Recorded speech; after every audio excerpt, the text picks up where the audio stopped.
तो dear student, इस video में हमारा प्रश्न है एक गोले के व्यास में एक गोले के व्यास में 25% की कमी हो जाती है तो उसका वक्र पृष्ठीय क्षेत्रफल कितने प्रतिशत कम हो गया है। इस क्वेश्चन को हल करते हैं। एक गोले की व्यास में 25% की कमी हो जाती है तो उसका वक्र पृष्ठीय क्षेत्रफल कितने प्रतिशत कम हो गया। अच्छा, गोले का व्यास जो होता है, व्यास को किससे लिखते हैं? डी से लिखते हैं। व्यास को डी से लिखते हैं।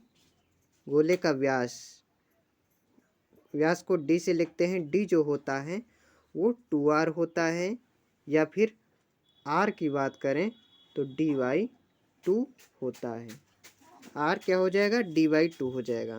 अब गोले के व्यास की बात कर रहा है, व्यास 25% कम हो गया तो 25% की फ्रैक्शनल वैल्यू क्या हो जाएगी? प्रतिशत हटेगा तो बटे में 100 आ जाएगा, तो 25 एकम 25 और 25 चौको 100। 25% की फ्रैक्शनल वैल्यू क्या हो जाएगी? 1/4। यानी 4 का अगर हम 25% निकालें तो किसके बराबर हो जाएगा? 1 के बराबर हो जाएगा। तो हम कह सकते हैं कि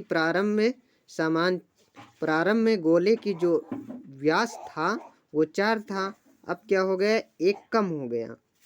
क्या हो गया? देखो, 1/4 थी तो 25% की कमी हो जाती है। 4 की 25% निकालेंगे तो 1 आएगा। अब 1 की कमी हो जाती है, यानी 4 से क्या हो जाती है? 3 हो जाती है। ये तो हमारा रहा डी, है ना। डी 4 से 3 हो जाता है तो त्रिज्या क्या हो जाएगी? त्रिज्या जो होती है वो व्यास की आधी हो जाती है, यानी त्रिज्या हो जाएगी 4 का आधा 2 और 3 का आधा 1.5। त्रिज्या क्या हो जाएगी? 2 से 1.5 हो जाएगी। अब त्रिज्या निकल आई। अब पूछ क्या रहा है? उसका वक्र पृष्ठीय क्षेत्रफल कितने प्रतिशत कम हो गया। वक्र पृष्ठीय क्षेत्रफल क्या हो जाता है? वक्र पृष्ठीय क्षेत्रफल A बराबर गोले का संपूर्ण पृष्ठ क्या होता है? 4πr²। अच्छा, इसमें कांस्टेंट क्या है? 4π कांस्टेंट है, और r² की वैल्यू जैसे जैसे हम r का मान बदलेंगे तो a का मान क्या हो जाएगा? बदलेगा। यानी a डायरेक्ट किस पर निर्भर कर रहा है? r² पर। तो कमी या वृद्धि जो होगी वो निर्भर करेगी r² पर। तो a1 निकाले अगर प्रारंभिक क्षेत्रफल अगर देखें तो किस पर निर्भर करेगा? वो निर्भर करेगा r1² पर। तो प्रारंभ में जो त्रिज्या थी वो क्या थी? 2 थी। प्रारंभ में त्रिज्या कितनी थी? 2 थी। तो a1 क्या हो जाएगा? इसके स्क्वायर पर डिपेंड करेगा, 2 दूना 4 हो जाएगा। अगर a2 की बात करें तो a2 जो हो जाएगा वो बाद में त्रिज्या क्या थी? बाद में त्रिज्या थी 1.5 हो गई थी, यानी 1.5 पर निर्भर करेगा। तो 1.5 r² लगा है, 1.5 का स्क्वायर क्या हो जाएगा? 15 का स्क्वायर 225, और 2 अंक बाद दशमलव लगा है। यहाँ पर 1 अंक बाद दशमलव है, वर्ग करने पर 2 अंक बाद दशमलव हो जाएगा, 2.25 हो जाएगा।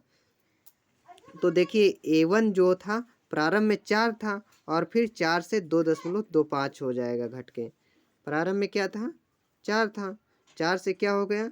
2.25 हो गया। तो कमी कितने की हुई? 4 में से घटा दो, 4 - 2.25 घटा देते हैं, क्या हो जाएगा?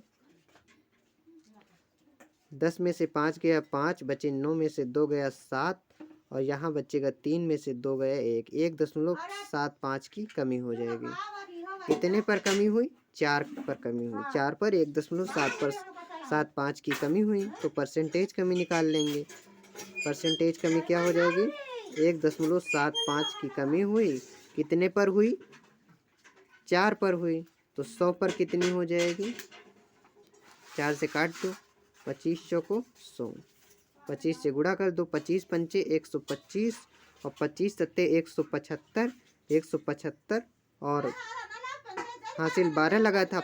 175, 10, 185, 2, 187 और हाँ 187 हो जाएगा। हासिल लगेगा 18, 25 एक कम 25, 10, 35, 35, 8, 43।